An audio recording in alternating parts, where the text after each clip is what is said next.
Hey guys, welcome back to the channel. If it's your first time joining me, hey, don't forget to subscribe and ring the bell because we do this stuff all the time.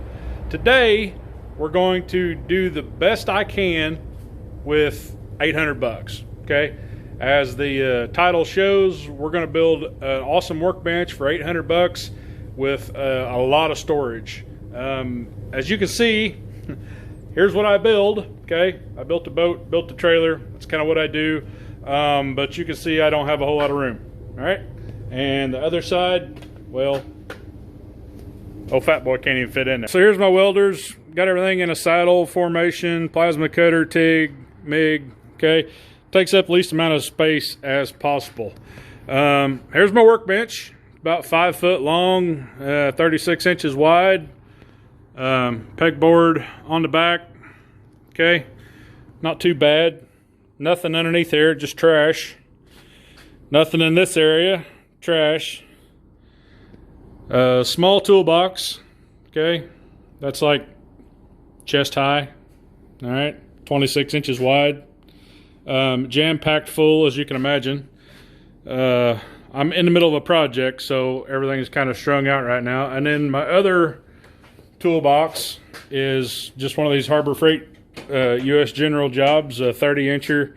I keep all my 3/8 stuff in there. So I've got today's solution, and with a budget of 800 bucks, we're going to turn into something that's way more efficient, free up some floor space, and actually make a bigger table. So let's go. All right, so within a couple hours, we was able to take off the casters on the large cabinet, stand it up on end. I got just the end of it mounted on a piece of wood. That way it's not going to scratch it up too much. And was able to find what the bottom support brackets look like. So luckily, we got an 1.5-inch framing on here, so we can easily center our cabinet on our framework. And as you can see, I've done just that, leaving a lip all the way around for the actual framework to sit on, but I've got 3 supports that will keep the cabinet centered and sitting on top of the frame at all times. So I haven't measured our sides here, but I'm going to go ahead and flip this big cabinet over and get it sitting on its frame. One thing that I've noticed that I don't like, so on this cabinet, I put the wheels on so the turning casters, the spinning casters was on this end, okay? Because obviously I've got the face facing that way. On this cabinet, I wanted to put the handle here because I got the face here. I put my spinning casters on this end, but unfortunately, the cabinet doesn't have any riv nuts in this end, so I'm forced to put the handle here. Now, I might actually take it off and weld it to the other end, shoot it with a little coat of paint every now and then, but to me, that just shows how cheap the cabinets are. We're talking 4 riv nuts to be able to make this cart mirrored. You can do it completely back opposite either way, because the holes for the casters were the exact same. I could have put them on either direction. So Husky, that's kind of bullshit there. But anyway, no big deal. We'll work around it. The 2 cabinets are the 2 smaller cabinets with the plywood tops are right at $150. The center cabinet right now at Home Depot is $350. And then one of the biggest expenses for the whole project was the high-end birch plywood, okay? That's a $60 sheet of plywood.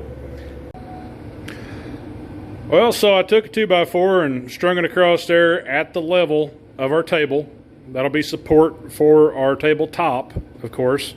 And for our tabletop, I decided to do some 3/4 birch and just some press board, okay? I wanted a very thick table because I'm definitely going to be wearing out a hammer on this. So I went ahead and notched out for that 4x6, and then my little triangles here will be the recess for my electricity, because both boxes are on the inside of the wall. But we should be able to run this edge right up to the 10 and then screw it down across the back.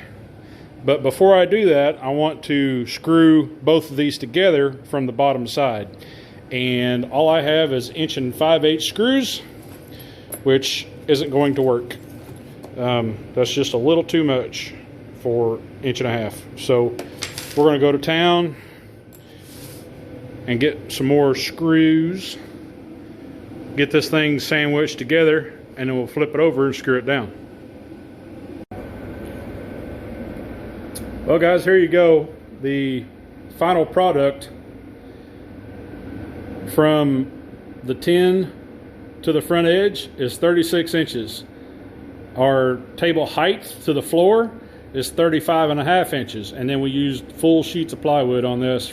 All the way from that corner to that corner is 96 inches and a full 8 foot. As you can see, we left a little bit larger space on this end, solely because that cabinet has a power strip that's built into it. So I went ahead and used that. That way I'm not reaching all the way over to that power outlet or that power outlet or that power strip. But that gives me plenty of options. The end cabinets, they were a little short when it come to, you know, having the same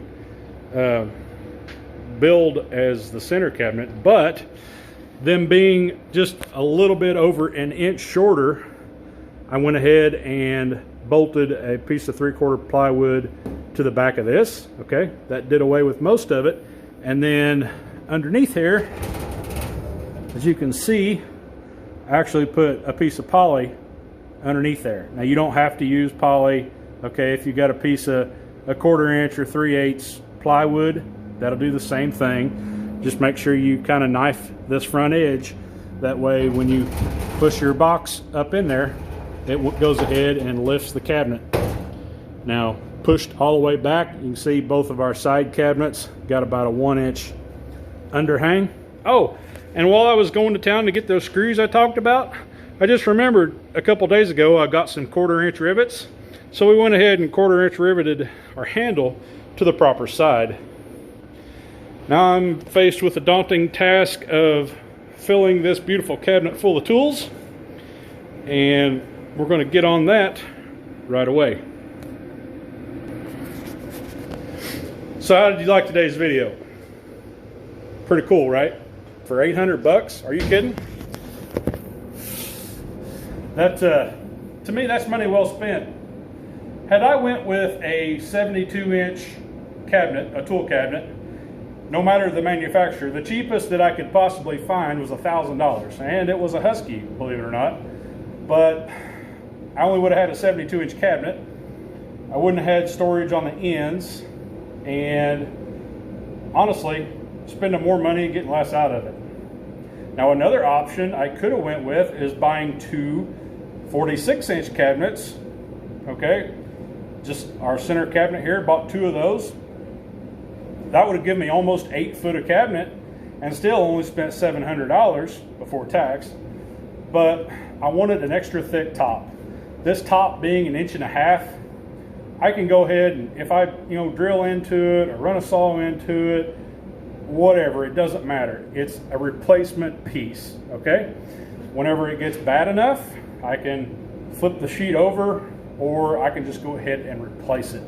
I've got about 25 screws holding the 2 sandwiched pieces into my cross brace in the back, and a few in the center of the 46 inch cabinet itself. But all I've got to do now is fill this bad boy full of tools, and we can get back into the build on our next boat. So if you guys like what you've seen here today, don't forget to subscribe and ring the bell, smash the like, and share with a friend if you're thinking about building a tool cabinet. I'll try to post some links in the description, even though I have no affiliations. Just want to help you guys out. So time is money, and we're out of both on this one. So we'll see you next time.